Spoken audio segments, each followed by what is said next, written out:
As a police officer, unfortunately, you usually see the worst parts of the worst days of people's lives. You know, they don't just call the police because they're having a happy moment. Depending on what shift you work and what time of day it is, there's calls holding, waiting for you to go to. You don't have the extra 10 minutes or the extra 15 minutes to just sit down and talk to people. As a resource officer, you have those capabilities to help the real problem rather than what you're facing with today. Through the cemetery and the popsicles and the different projects I've done this year, there was a lady, she'd actually helped at the cemetery when we had volunteer days, and she said, can you help my sister because her garage roof had caved in. Most people, they don't want to come out and say, hey, my house is falling apart or my water doesn't work. I know that there was a way that I could help this lady. So I said, yeah, we could fix your roof.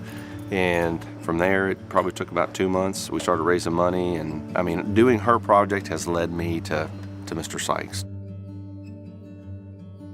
God took care of me, even from the time I left home up until now. And I have not wanted for a lot of things.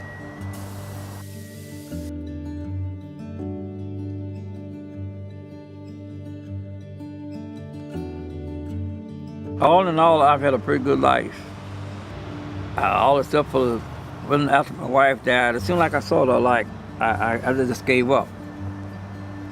And you can't do that. You can't give up. That won't work. I told my son, I said, one of these days we ain't gonna have to live like this.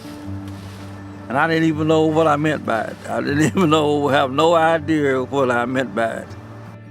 I walked, 5 houses down and see all this brush, and the garage had collapsed in, and he said, yeah. And he's like, but I need some help. And I was like, what do you mean you need some help? And he said, my ceilings are falling in. Excuse me. And I was overwhelmed with, I was like, I can't help this. Run, come clean the backyard up and don't go inside, because you can't do this house down here. So don't go in his house. But I said, God led me here for a reason, so I'm gonna go in and see what I can do to help.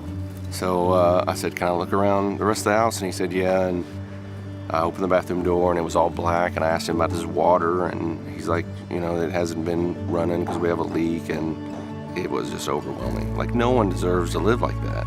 And I should really condemn this house and get code enforcement involved, but how can I help one family and not help another? I said, do you realize how much that's gonna cost? I said, you be talking about $30,000 or $40,000 just to fix that house up. I think he said, the Lord is able. Something like that he said. And I said, yeah, I believe that. I called my pastor and I was like, I don't know what to do. And he just prayed with me and said, you can't carry the weight of the world on your shoulders. You can't do this all yourself. The next day I asked my commander, can I make a video and kind of shout out, crying out for people to come help, and he let me do it, and I stood right here where we're at today and made that video, and it went viral. There are people like this throughout the community, and if we're not going out and talking to each other and talking to our neighbors and finding out what's going on, then we're not going to be able to help each other. We're not going to be able to serve each other, and that's what we need to learn how to do. And people were calling me trying to get involved with it, and it just kind of exploded, this explosion of love and people wanting to serve and help, which was great.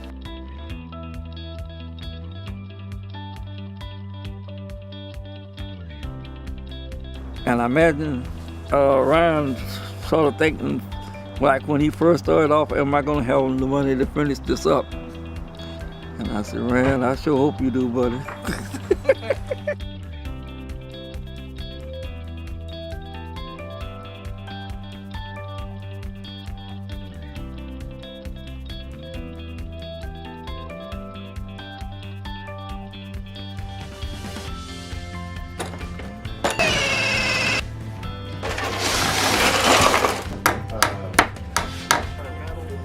Everything except for the brick will be brand new on his house. A new furnace, a new air conditioning, all new electric, all new plumbing, all new floors, all new furniture, all new everything.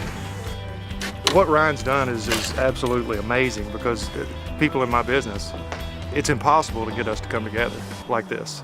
It's all been little people doing little things to make a big impact, and I'm proud to be involved in it. I don't know how to build houses. I don't have any money. I mean, it's just talking to the right people. I mean, you may get 100 no's, but somewhere in there you're going to get a yes, and that yes is going to be the right yes that you need for your project. And obviously, Ashley Furniture has been the biggest yes so far.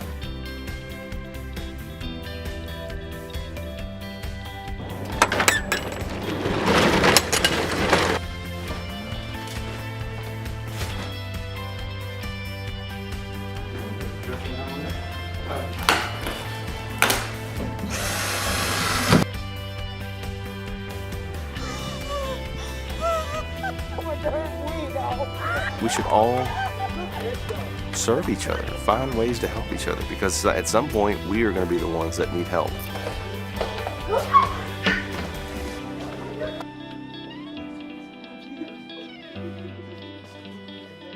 Let there be peace on earth. I guarantee I could walk 5 more houses down and find another house that needs help doing something. And that's the goal. Get out of your house, talk to your neighbors, and that's what we kind of want to drive. It's safe to get out here.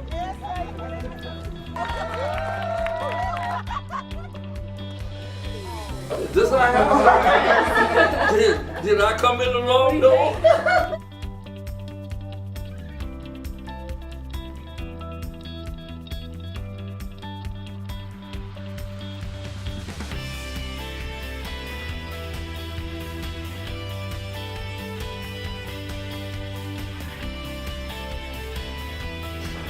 Okay. You know, it's good to know that somebody loves you. One day, oh.